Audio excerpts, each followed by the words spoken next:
Good morning, holy brothers! Thank you so much for joining us on our pathway to peace inside the Garden of Peace.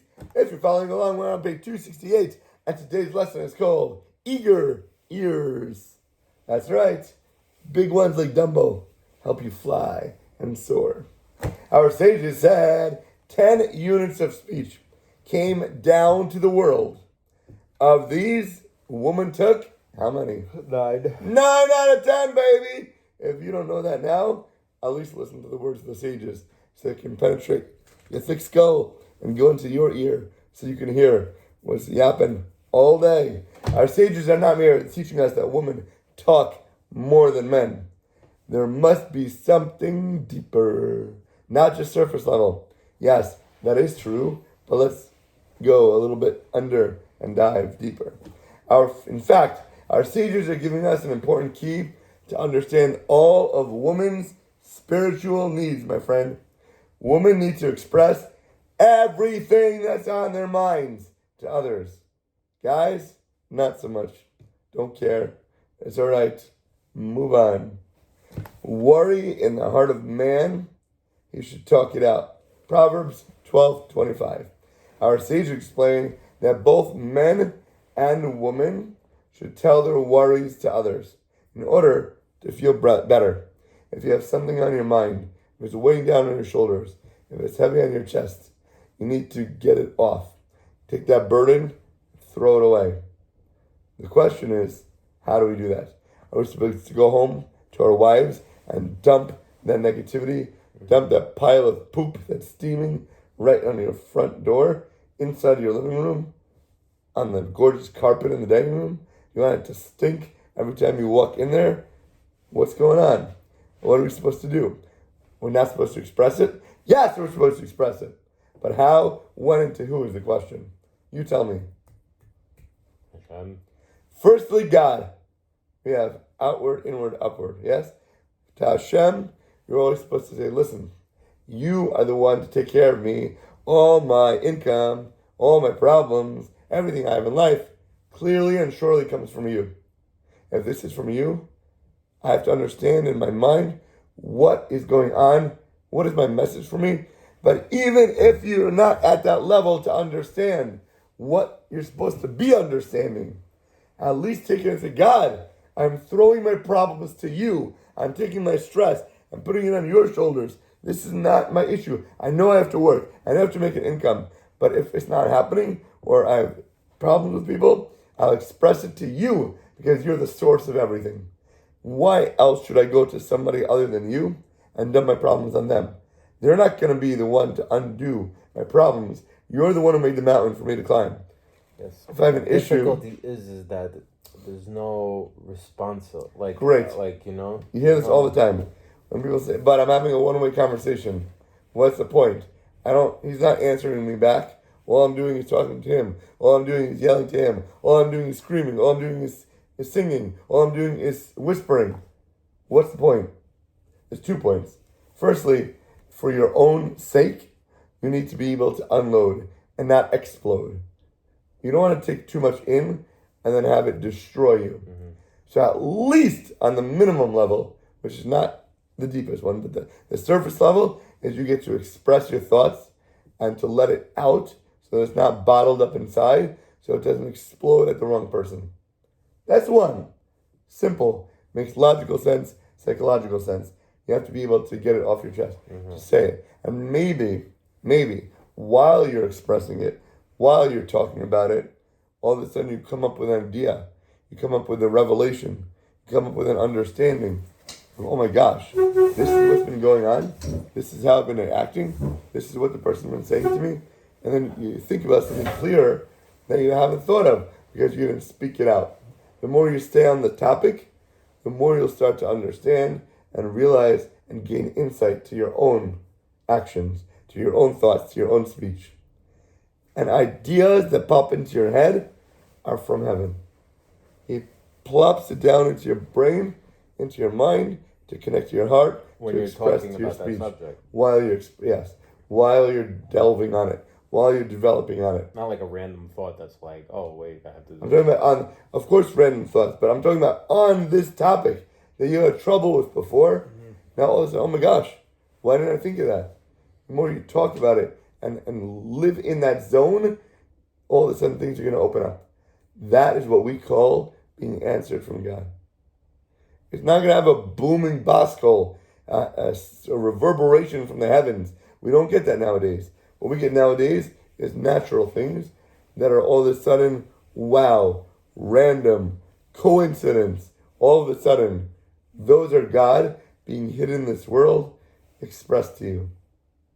So when you do talk to Hashem, He's going to answer you through your heart and through your mind and be able to have that come out. Wow, now I got something I didn't have before. But especially not to your wife. If you have a friend, another one outwardly, let's say you're talking to God, but you're not understanding His messages to you. You're not seeing how He's answering you. You're not understanding that your own thoughts are coming from there. Pick a friend who you can confide in and be able to express how you're feeling. It could be a psychiatrist, a psychologist, or a friend or a rebbe, anything like that. But somebody who you can talk to, who can listen to you, who can hear it as a third party, not be invested emotionally in what's going on, and then be able to give you an answer about how maybe you might be able to have a solution, or how to act better, or to understand what might be going on outside of your own thoughts. So do that. But don't dare dump it on your wife, who you're going to have to pay every single moment for what you're putting out, who's going to come back and haunt you with. Good? Mm-hmm. But for a woman, this goes way much further. A woman has a need to tell others not only all her worries, not only all her anxieties, not only all her issues, but everything that is going on in her life. She stopped at a red light. Oh my gosh, this person said something to her. What kind of makeup is she wearing today? She's coming home, this is what she's cooking for dinner. Not just her worries, but everything that's going on in her life, she wants to be able to express. That's her nature. That's what it means that they talk. 9 out of 10 of the powers of talking were given to women. Because that's what they do. They're going to yap about everything. You think I'm going to talk about the color boxers I put on this morning? The fact that I have another white shirt that I'm wearing today that's different from another one yesterday, but it looks very similar and it feels so good. What the heck do you care? Are you gonna have 2 cents about it? Or I could talk to Hashem, and I could thank Him for everything that I have, that I express appreciation and gratitude for sure, right? But the wife, the woman, she looks forward to her husband coming home. She looks forward to seeing me when she wakes up in the morning before she goes to bed, because she wants to share everything that happened in her day. Big, small, whatever. And even if she doesn't share it with me, I know if I say to her, hey, honey, how's your day today? I know I'm in for a 45-minute conversation. All I need to do is open up that window, and then a hurricane and a gust is going to boom and fly right into my face. It's because sometimes she wants a little opening for you to show that you care. If not, she might be feeling that she's wasting her words, like she's talking to the wall. Like everything that she's saying to you is going one ear and out the other. Why does she want to talk to somebody who's not going to listen to her? So she does want to talk, but she wants to know that you're going to be somebody who hears her and not just listens. That it goes in and it's meaningful to you, even though it makes no difference whatsoever in your mind, but your heart is what's going to connect to her. All he has to do... Do you ever get like those calls that, like you're home from who? Or working? Your wife. Okay, calls from your wife. And it's like, she calls you to let you know something. And you're like, oh, yeah, okay. You hang up. 3 minutes later, calls back again. Oh, yeah, okay, great. And then 3 minutes later, calls back again. Like, those spurts, like as if, why couldn't you get it out all in that first shot? Okay. Does that happen? Is that a thing? It happens. My wife is not one of those, but definitely with other people's for sure. She might want to connect. She might want to talk to you. She might want to hear your voice. She might want to feel supported and cared for and listened to. But she might need excuses that she makes up for reasons to call you about practical things because she wants that connection. So if you just... Because she feels disconnected? She wants more of a connection. She feels like she doesn't have that with you. She'd rather have you talk to her on the phone for 10 minutes rather than say, okay, honey, got it, and hang up the phone. It's not a practical idea that she's calling you for necessarily. That, oh, yeah, I want you to turn the oven later. Or, oh, yeah, I'm gonna pick up the kids. Well, you have to call me and let me know that. Go ahead, be my guest. You got to drive to pick up from New Jersey. Yeah, we know the schedule. Why are you calling to remind me? Tell me. It's not even something I have to do. I don't mind. She just called me yesterday. I was at work. By the way, you have to bring 2 extra wipes and 2 extra tissue boxes to daycare for the kids. And I'm like, great. Got it. Okay, honey. I'm not home in my head. Not even there now. But I said, okay, you got it. And then what was the second call? I don't know. It was like right before something about traffic. So they want somebody to be able to unload on. They want somebody who's going to listen to them. They want somebody who's going to hear them out. So try extending that conversation for a few minutes.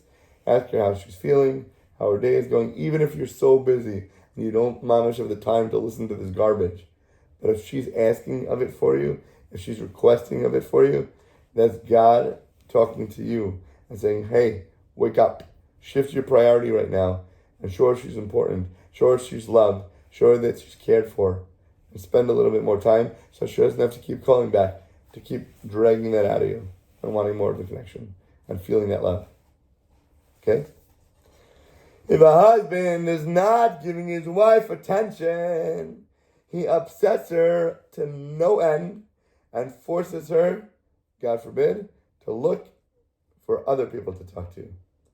You don't want to send your wife away empty so that she feels she needs to be filled from somebody else. You hear?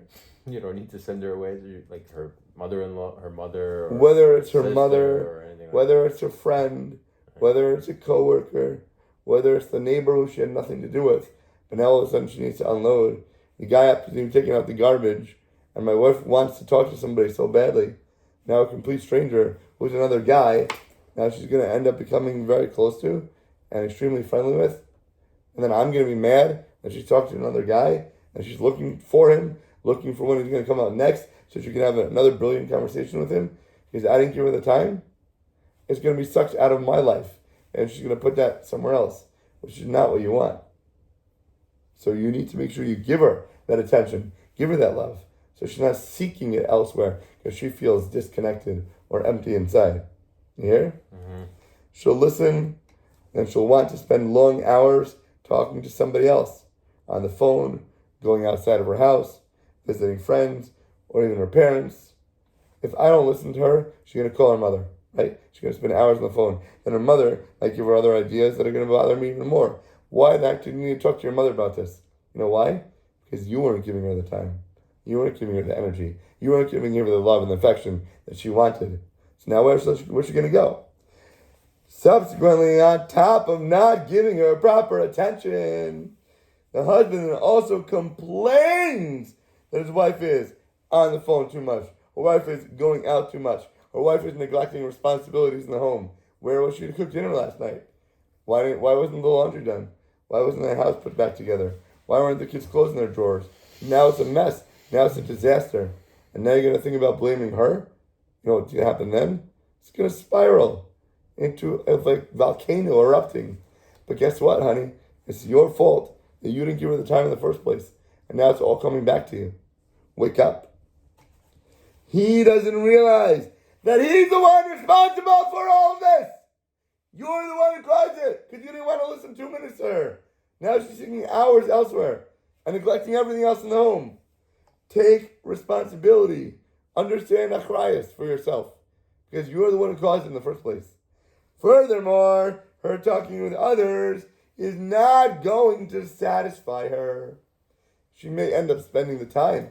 A man is doing everything else, but inside, she's still going to be empty and void and wanting more. It's like an endless pit that she's trying to keep filling, but it's never going to get filled. So you're going to end up more and more and more in trouble because of it. What she really needs is patience, is listening to, is heartfelt attention from him, from you, her husband.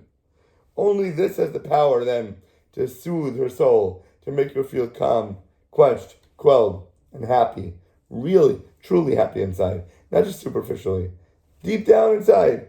The Jewish law states that a guest must not sleep in a room where a husband and a wife sleep, even at a time where they're prohibited from being together, even if they're not going to have relationships together. Don't be there in that place. Well, just because they have extra room in the corner of their bedroom, they can open up, you can sleep on the sofa. Not appropriate! There are times and places for everything. The story in the Gemara where the guy was sleeping under the bed of his Rebbe.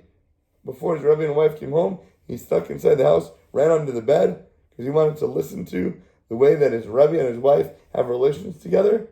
Not because he was a crazy person who is trying to look at lewd things or listen inappropriately. He wanted to know Torah ways. How should a husband and a wife react? What you're supposed to say to her in the bedroom. How you're supposed to act. What you're supposed to do. He wanted to learn.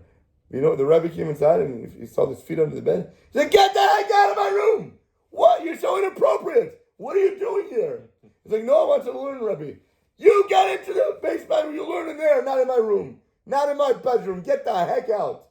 That's not a proper thing to do. Yeah, learn how a Rebbe eats. Learn how a Rebbe is supposed to understand, relate to others, what he says. But when it comes to tznius, when it comes to one-on-one, we learn outside, not in the moment. Not there. It's not the right way to do it. So understand how to act, when to act, and which way to do it. So if there's a place where a husband and wife are intimate, talk about it, learn about it, but not be there. Even at times when they're forbidden to be together, that's not the place for you. This seems surprising. If the couple cannot be intimate anyway, maybe that's a good time because you know nothing inappropriate is going to happen. So why would a guest be disturbing them? The guy thought. The answer is that he is disturbing them in a huge, big way. Because with a stranger in a room, a wife won't even be able to tell her husband what's on her heart. And that will upset their relationship. Because if the woman's not able to tell her what she wants to say to him, it's going to ruin their relationship because she's going to look elsewhere. He's not going to be the one to console her. He's not going to be the one to help her, to heal her. And that is going to destroy the relationship. Even from that, all the way down to the foundation level. The prophet Micha said in 2:9, "The women of my people, you cast them from their pleasant houses," referring to a guest who sleeps in a couple's room and will prevent them just from speaking to each other. In a couple's room? Yeah. Bedroom? Yeah, let's say they're in a giant bedroom. Like I have a giant bedroom, extra sofa, extra couch, whatever it might be. You know, if we're not going to be intimate and there's no other place for the guests to be, and you want to offer them space, you sleep in the corner in that room. You know, we'll be serious, we're not getting undressed, they have our covers, you sleep in your clothes, whatever it might be. You know, hotel room, you have an extra bed, whatever it is, you know? It's weird. Yeah, you think it's weird, but some other people might think it's the biggest chesed. We're helping out somebody. There's nothing inappropriate we're doing, and we have room. Why not invite them in? You know? But then she won't even be able to talk to you the way that she wants to. Because if she cannot talk to her husband, then her home will not be pleasant for her to be in, and won't be pleasant for him to be in, and won't be pleasant for their kids or anybody to be in. Let your wife express what she wants. Listen to her with eager ears, and let her express so you can form another layer of bonding, another connection that can lead to more physicality, more intimateness, and more closeness between you and your wife. Truly, sincerely, absolutely, lovingly. With that, have an awesome, deliciously amazing rest of your day. Good morning, my brother.